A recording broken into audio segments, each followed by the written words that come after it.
네, 6월 지방선거를 앞두고 이 여야의 치열한 쌉밭 싸움이 계속되고 있는 가운데 이 철도 파업과 역사교과서 문제로 첨예하게 맞섰던 정치권이 이번에는 이 의료 규제 완화 문제를 놓고 또 부딪히고 있습니다. 취재 기자 연결합니다. 이강진 기자. 네, 국회입니다. 박근혜 대통령의 신년 기자회견 이후 의료 영리화 공방이 일고 있죠. 의사협회가 집단 휴진 돌입 여부를 논의하는데 여야 입장 어떻습니까? 네, 우선 민주당은 의료 규제 완화 움직임에 대해 국민이 부담해야 하는 의료비 상승으로 이어질 거라고 지적하면서 정부 여당을 강하게 압박하고 나섰습니다. 이 때문에 의사들이 진료 거부에 나설 경우 국민의 불편으로 이어질 수밖에 없다며 가급적 파업 사태가 발생하지 않기를 바란다는 입장입니다. 민주당은 의료 영리화 저지 특위를 구성하고 본격적인 대응에 나선다는 계획입니다. 민주당 김한길 대표입니다. 국민적 공론화 과정이 생략되고 국회 차원의 충분한 검토와 협의도 거치지 않은 의료 영리화는 실패할 수밖에 없을 것입니다. 이에 대해 새누리당은 철도 민영화 괴담에 이은 또 다른 억지 주장을 정략적으로 이용하고 있다고 일축했습니다. 또 의사협회도 명분 없는 파업 계획을 지금이라도 철회하기 바란다고 촉구했습니다. 의료법인 자회사용이나 원격 진료 때문에 병원비가 인상될 거라는 주장은 사실 무근이라고 반박했습니다. 새누리당 최경환 원내대표의 말입니다.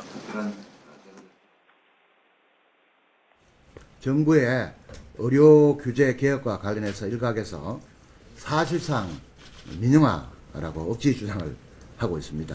이게 무슨 민영하고 아무 상관도 없는 것을 민영화라고 하지 않습니까? 네, 이렇게 이슈마다 공방을 벌이는 것도 결국 이 앞으로 지방선거 승리를 위한 전략이 아닐까 이런 분석이 많은데요. 각 당은 선거 어떻게 대비하고 있습니까? 네, 우선 새누리당은 이미 이번 지방선거 승리를 대선의 완결판이라고 규정한 바 있습니다. 국정안정론을 내세워 정부와 최대한 호흡을 맞추며 민생경제 회복에 주력해 국민에게 성과로 판단을 받겠다는 입장입니다. 하지만 내부적으로는 서울, 경기와 함께 현재 민주당이 차지하고 있는 강원과 충남북 등에서 필승카드를 찾기가 어려워 고심이 많습니다. 민주당은 반면 지방선거를 통해 박근혜 정부를 심판하겠다는 입장으로 철도 파업과 역사교과서, 의료산업 규제 완화 등 논란이 불거질 때마다 소통 부족에 대한 비판의 강도를 더해가고 있습니다. 하지만 안철수 신당으로 인한 호남과 야권 지지층 분열 조짐은 민주당의 최대 고민입니다. 당 내에서도 안철수 신당과 후보 단일화 여부를 놓고 의견이 분분한 상황입니다. 안철수 신당은 독자 노선을 분명히 하고 있습니다.